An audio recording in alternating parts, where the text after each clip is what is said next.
कहानी में उतरने जा रहे हैं जो शक्ति, बदलाव और दिव्य स्त्रीत्व की है। हम समझने की कोशिश करेंगे दैवी शक्ति के उन 9 शक्तिशाली रूपों को जिन्हें हम सब नवदुर्गा के नाम से जानते हैं। ये कहानी बहुत ही खास है। तो सबसे पहला और सबसे बड़ा सवाल यही है, आखिर एकली देवी को 9 अलग-अलग शक्तिशाली रूपों में प्रकट होने की क्या जरूरत पड़ गई? है ना सोचने वाली बात। इस सवाल का जवाब ही असल में इस पूरी कहानी का सार है। तो चलिए इस शानदार कहानी को समझने के लिए हम इसे 5 हिस्सों में देखते हैं। सबसे पहले देखेंगे कि संकट क्या था और उसका समाधान कैसे हुआ। फिर देवी के पहले 3 स्वरूप, उसके बाद सृष्टि और संहार से जुड़े रूप, और फिर अंतिम 3 स्वरूपों को समझेंगे, और आखिर में हम नवदुर्गा के पूरे सार को समेटेंगे। तो कहानी की शुरुआत कहां से होती है? जैसा कि अक्सर महान कहानियों में होता है, इसकी शुरुआत भी एक बहुत बड़े संकट से होती है। एक ऐसा समय जब हर तरफ अंधेरा था। जरा सोचिए, एक ऐसा दौर जब राक्षसों का और खास तौर पर महिषासुर का आतंक अपनी चरम सीमा पर था। दुनिया में चारों ओर अराजकता, उथल-पुथल मची हुई थी। जो संतुलन था वो पूरी तरह से बिगड़ चुका था और अब एक दैवीय शक्ति के हस्तक्षेप की बहुत बहुत ज्यादा जरूरत थी। और इसी अराजकता के जवाब में तब जाकर उदय हुआ मां दुर्गा का। देखिए, वो कोई एक देवता नहीं थी, वो तो सभी देवताओं की मिलीजुली एक एकजुट शक्ति का प्रतीक है।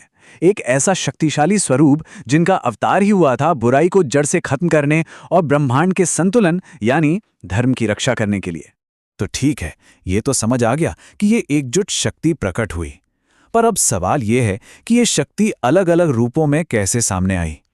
चलिए शुरुआत करते हैं पहले 3 स्वरूपों से जो इस पूरी शक्ति की नींव रखते हैं। सबसे पहला रूप है शैलपुत्री का, यानी पर्वतराज हिमालय की बेटी। वो स्थिरता और शक्ति का प्रतीक हैं। उनके बाद आती हैं ब्रह्मचारिणी, जिन्होंने भगवान शिव को पाने के लिए इतनी कठोर तपस्या की कि वो त्याग और तप की शक्ति का प्रतीक बन गईं। और फिर इस तिकड़ी में तीसरी हैं चंद्रघंटा, जिनके माथे पर चांद के आकार की घंटी है। वो हमेशा युद्ध के लिए तैयार रहती हैं और डर को खत्म करती हैं। अब यहां से कहानी और भी दिलचस्प मोड़ लेती है। अगले जो 3 रूप है ना, वो हमें सृष्टि की कोमल शक्ति से लेकर बुराई के भयानक संहार तक की यात्रा पर ले जाते हैं।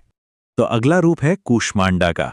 कहा जाता है कि उन्होंने सिर्फ अपनी मुस्कान से पूरे ब्रह्मांड की रचना कर दी।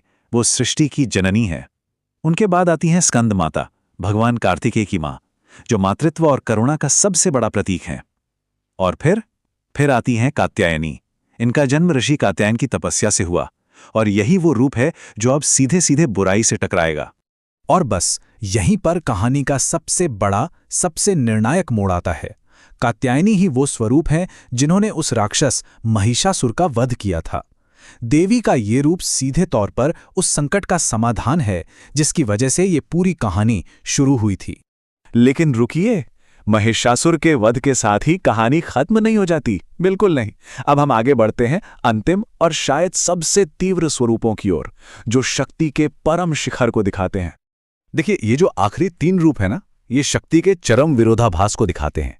एक तरफ है कालरात्रि, देवी का सबसे भयंकर, सबसे डरावना रूप, जो अंधकार की हर शक्ति का नाश कर देती हैं। और उनके ठीक उलट हैं महागौरी, एकदम शांत, सुंदर और पवित्र, जो पापों से मुक्ति दिलाती हैं।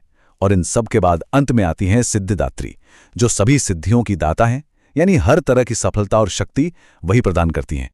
तो अब इन सभी 9 रूपों को एक साथ रखकर देखें तो क्या तस्वीर बनती है। चलिए अब नवदुर्गा के असल सार को समझते हैं कि ये पूरी यात्रा आखिर हमें सिखाती क्या है। अगर पूरी कहानी को समेटना हो तो इसे 4 आसान स्टेप्स में समझ सकते हैं। पहला, राक्षसों का अत्याचार बढ़ा। दूसरा, इस अत्याचार के खिलाफ सभी देवताओं की शक्तियां एक हो गईं। तीसरा, इस एकजुट शक्ति से मां दुर्गा प्रकट हुईं। और चौथा, उन्होंने बुराई का जड़ से नाश कर दिया। देखिए, ये एक पूरी साइकिल है, प्रॉब्लम से लेकर सॉल्यूशन तक का एक परफेक्ट सफर। तो इस पूरी यात्रा का निचोड़ क्या है?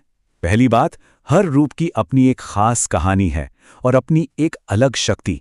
दूसरी बात, ये सारे रूप मिलकर एक पूरी जर्नी दिखाते हैं, स्थिरता से शुरू होकर भयंकर संरक्षण से गुजरकर आखिर में परम सफलता तक। और सबसे जरूरी बात, ये सब मिलकर ब्रह्मांड के बिगड़े हुए संतुलन को वापस ठीक करते हैं और धर्म की रक्षा करते हैं।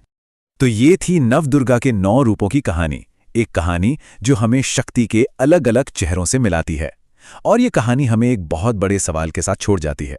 सोचिए, स्थिरता हो, तपस्या हो, सृजन हो, विनाश हो या फिर सिद्धि, आज की दुनिया में, आज के समय में शक्ति के इन 9 रूपों में से किस रूप की सबसे ज्यादा जरूरत है?